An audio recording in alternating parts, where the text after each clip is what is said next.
امام احمد رضا خان بریلوی یا اعلیٰ حضرت، جنہیں 20ویں صدی عیسوی کا مجدد مانا جاتا ہے اور جنہوں نے بریلوی مکتب فکر کی بنیاد رکھی، ان کی علمی قابلیت ایسی کہ انہوں نے مختلف علوم پہ 1000 سے زائد کتابیں لکھیں، اور آج جن کے پیروکاروں کی تعداد کم و بیش 200 ملین یا 20 کروڑ سے زیادہ بتائی جاتی ہے۔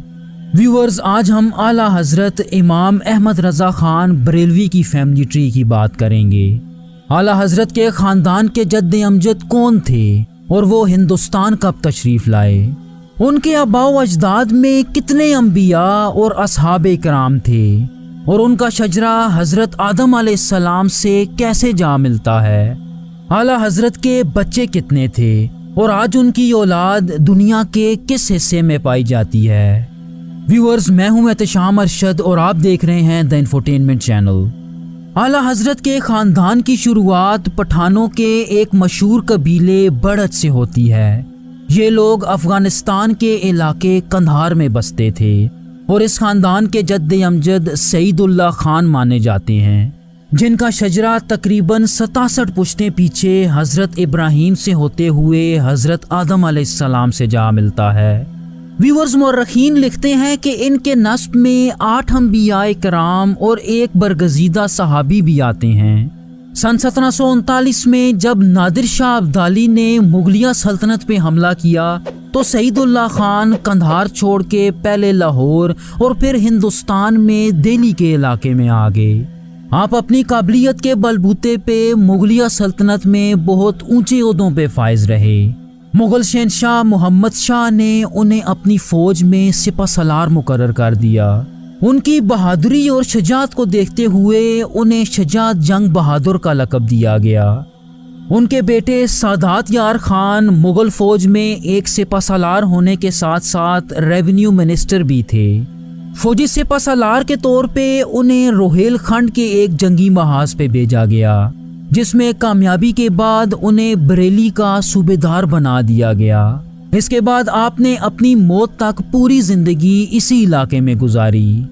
سادات یار خان کے 3 بیٹے محمد معظم خان، محمد اعظم خان اور محمد اکرم خان تھے۔ اعلیٰ حضرت کا شجرہ ان کے سب سے بڑے بیٹے محمد اعظم خان سے چلتا ہے۔ اپنے باپ دادا کی طرح انہیں بھی مغل سلطنت میں بہت اونچی وزارت ملی، لیکن مذہب کی طرف رجحان کی وجہ سے وہ اس عہدے سے دستبردار ہو گئے۔ تاہم وہ دنیاوی سرگرمیاں ترک کر کے تصوف کے میدان میں آ گئے، جس کے بعد انہوں نے اپنی پوری زندگی بریلی کے محلہ بہاری پور میں گزاری اور وفات کے بعد اسی محلے کے قبرستان میں دفن کیے گئے۔ محمد اعظم خان کے ایک بیٹے حافظ کاظم علی اور 4 بیٹیاں تھیں۔ جہاں تک آپ کے بیٹے حافظ کاظم کی بات ہے تو آپ حافظ قرآن اور مغلوں کے لگائے گئے تحصیلدار تھے۔ اس کے علاوہ مغلوں نے 8 گاؤں آپ کو جاگیر کے طور پہ عنایت کر دیے، جو سن 1978 تک امام احمد رضا کے خاندان کے پاس رہے۔ حافظ کاظم کے 3 بیٹے اور 3 بیٹیاں تھیں، اور اعلیٰ حضرت کا شجرہ ان کے بیٹے مولانا رضا علی خان سے چلتا ہے، جو اعلیٰ حضرت کے دادا بھی تھے۔ آپ سن 1809 میں بریلی میں پیدا ہوئے اور انتہائی چھوٹی عمر میں بہت سے علوم میں مہارت حاصل کر لی۔ آپ نے ہندوستان کے سب سے پہلے دارالافتاء کی بنیاد رکھی، جہاں سے اسلامی تعلیمات کی بنیادوں پر مختلف مسائل کے حل اور فتوے جاری کیے جاتے۔ دین کی خدمات کے ساتھ ساتھ آپ کمال کے جنگجو بھی تھے۔ انہوں نے برطانوی راج کے خلاف جہاد کے فتوے کی سب سے پہلے تصدیق کی، یہاں تک کہ اپنی خانقاہ میں بیٹھنے کی بجائے میدان جنگ میں آنے کو ترجیح دی، اور جنگ آزادی سن 1857 میں ہندوستانی فوج کے شانہ بشانہ لڑے۔ انہی وجوہات کی بنا پر برطانوی جنرل ہٹسن نے آپ کے سر کی قیمت 500 روپے مقرر کی تھی۔ مولانا رضا علی خان نے 2 شادیاں کی۔ ان کی پہلی بیوی سے ایک بیٹا نقی علی خان اور ایک بیٹی خانم پیدا ہوئیں، جبکہ آپ کی دوسری بیوی سے 2 بیٹیاں مستجاب بیگم اور بی بی جان تھیں۔ ان کے 4 بچوں میں سب سے اہم نقی علی خان تھے، جو اعلیٰ حضرت کے والد تھے۔ آپ سن 1830 میں بریلی میں پیدا ہوئے اور اپنی بنیادی تعلیم اپنے والد سے حاصل کی۔ جوانی کی عمر میں پہنچ کے آپ امام ابو حنیفہ اور شیخ عبد القادر جیلانی سے بہت زیادہ متاثر تھے۔ آپ نے بہت کم عرصے میں تقریباً 43 مختلف علوم پہ مہارت حاصل کر لی۔ اس کے ساتھ ساتھ آپ نے 40 کتابیں بھی لکھیں، جن میں سے صرف 26 ہی شائع ہو سکیں، اور کم و بیش 1000 فتوے بھی جاری کیے۔ اپنے والد کی طرح آپ ایک مجاہد آزادی بھی تھے، جو وقتاً فوقتاً انگریزوں کے دانت کھٹے کرتے رہتے۔ انگریزوں نے آپ کے سر کی بھی قیمت لگا رکھی تھی، لیکن جب وہ اس میں ناکام رہے تو آپ سے جڑی کافی جائیداد اور مال مویشی ضبط کر لیے۔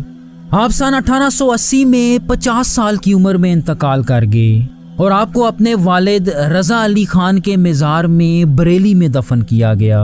آپ کا نکاح مرزا اسفند یار بیگ لکھنوی کی بیٹی حسینی خانم سے ہوا، جن سے آپ کے 3 بیٹے اور 3 بیٹیاں پیدا ہوئیں۔ آپ کی اولاد کی منفرد بات یہ تھی کہ آپ کے تمام بیٹے عالم اور بیٹیاں عالمہ تھیں۔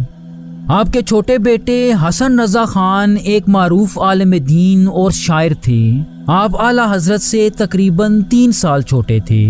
انہوں نے اپنی بنیادی تعلیم اپنے والد اور بڑے بھائی یعنی اعلیٰ حضرت سے حاصل کی، جس کے بعد اعلیٰ حضرت نے انہیں خلافت عطا کر دی۔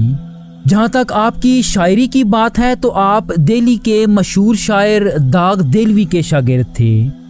ان کے علاوہ آپ کے دوسرے بھائی محمد رضا خان بھی اعلیٰ حضرت سے چھوٹے تھے اور ایک مشہور عالم دین اور مفتی تھے۔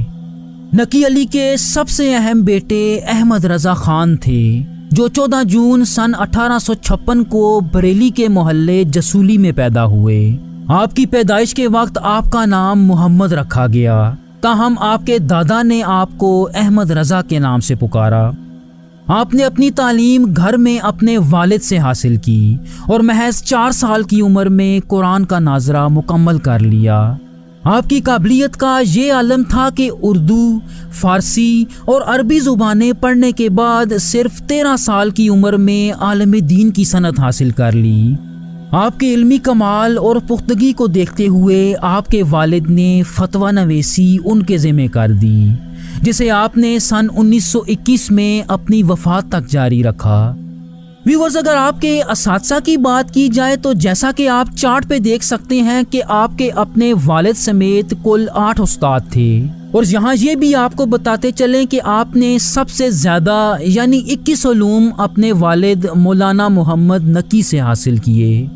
اعلیٰ حضرت نے کل 100 سے زیادہ علوم پہ 1000 سے زائد کتابیں لکھیں۔ آپ کی سب سے مشہور کتاب فتاوی رضویہ ہے، جو کہ 33 جلدوں پر مشتمل ہے۔ ویورز، اعلیٰ حضرت نے اپنے نظریات کے دفاع میں وسیع پیمانے پہ لکھا۔ آپ اس دور میں اٹھنے والی کئی تحریکوں کے سخت خلاف تھے، جن میں دیوبندی، وہابی، شیعہ اور احمدی شامل ہیں۔ آپ اپنی تحریروں اور مختلف دفاعی سرگرمیوں سے تحریک اہل سنت کے رہنما اور لیڈر بن کے سامنے آئے۔ ان کی تحریک کو ان کے آبائی شہر کی نسبت سے بریلوی تحریک کے نام سے جانا جاتا ہے۔ یہ تحریک پاکستان، انڈیا اور بنگلہ دیش کے علاوہ پوری دنیا میں پھیل چکی ہے، اور آج دنیا میں اس تحریک کے پیروکاروں کی تعداد 20 کروڑ سے زیادہ بتائی جاتی ہے۔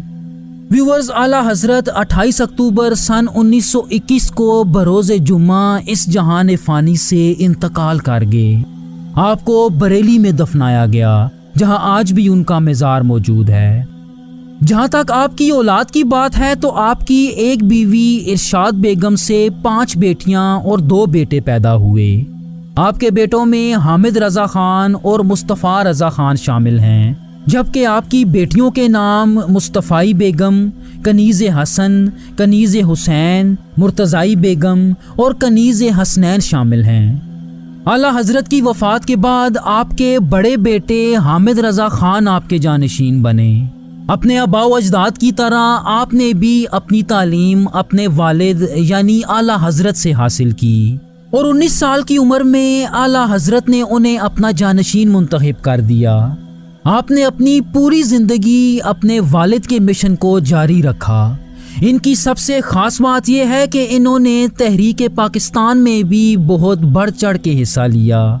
ان کی وفات کے بعد ان کے چھوٹے بھائی مصطفیٰ رضا خان نے قیادت سنبھالی، جنہیں ان کے پیروکاروں نے مفتی اعظم ہند کا لقب دیا۔ چنانچہ آپ ہندوستان کے گرینڈ مفتی کے عہدے پہ بھی فائز رہے۔ 20ویں صدی کے آغاز میں ہندوستان میں شدی تحریک اپنے عروج پہ تھی، جس کا مقصد دوسرے تمام مذاہب کے لوگوں کو ہندوازم میں لانا تھا۔ آپ نے اس تحریک کی سخت مخالفت کی اور ہر محاذ پہ اس کے خلاف جہاد کیا۔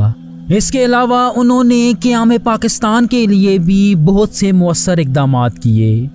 ان کا انتقال سن 1981 میں 90 سال کی عمر میں ہوا اور آپ کو بھی بریلی میں اپنے والد کے مزار میں دفن کیا گیا۔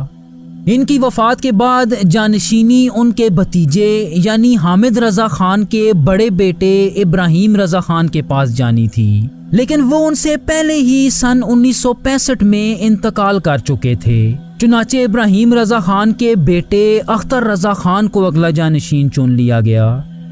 آپ 23 نومبر سن 1943 میں بریلی میں پیدا ہوئے اور اپنے آباء و اجداد کی طرح ہندوستان کے گرینڈ مفتی یا مفتی اعظم کے منصب پہ بھی فائز رہے۔ سن 2015 میں آپ دنیا کے 562 مسلمانوں کی فہرست میں 22ویں نمبر پہ تھے۔ جولائی سن 2018 میں ایک طویل بیماری سے 74 سال کی عمر میں آپ انتقال کر گئے۔ ایک اندازے کے مطابق آپ کے جنازے میں تقریباً 10 لاکھ لوگوں نے شرکت کی۔ ان کی موت کے بعد ان کے بیٹے اسجد رضا خان ان کے جانشین بنے، جو سن 1970 میں بریلی میں پیدا ہوئے۔ آپ کو اعلیٰ حضرت کے خاندان کا موجودہ سربراہ بھی مانا جاتا ہے۔ آپ کے بارے میں آتا ہے کہ آپ مشہور اسکالر ڈاکٹر ذاکر نائک کی مخالفت میں سب سے آگے ہیں، اور کہا جاتا ہے کہ انہوں نے ہندوستانی حکومت سے ڈاکٹر ذاکر نائک کی تقاریر اور پروگرامز پہ پابندی لگانے کا مطالبہ بھی کیا تھا۔ اس کے ساتھ ساتھ مسلمان نوجوانوں کو ان کی تقاریر نہ سننے کی تلقین کی۔ موجودہ دور میں اسجد رضا خان کے علاوہ اعلیٰ حضرت کے بھائی حسن رضا خان کی نسل سے کئی افراد بریلی میں زندگی گزار رہے ہیں۔ ان میں سبحان رضا خان، توقیر رضا خان اور کیف رضا خان سر فہرست ہیں۔ ویورز، ہمیں سپورٹ کرنے کے لیے ہمارا چینل سبسکرائب ضرور کیجئے اور کمنٹ میں آپ کی رائے جان کر ہمیں بہت خوشی ہوگی۔ تھینک یو سو مچ۔ اللہ حافظ۔ Subscribe now, Makki Madani 786.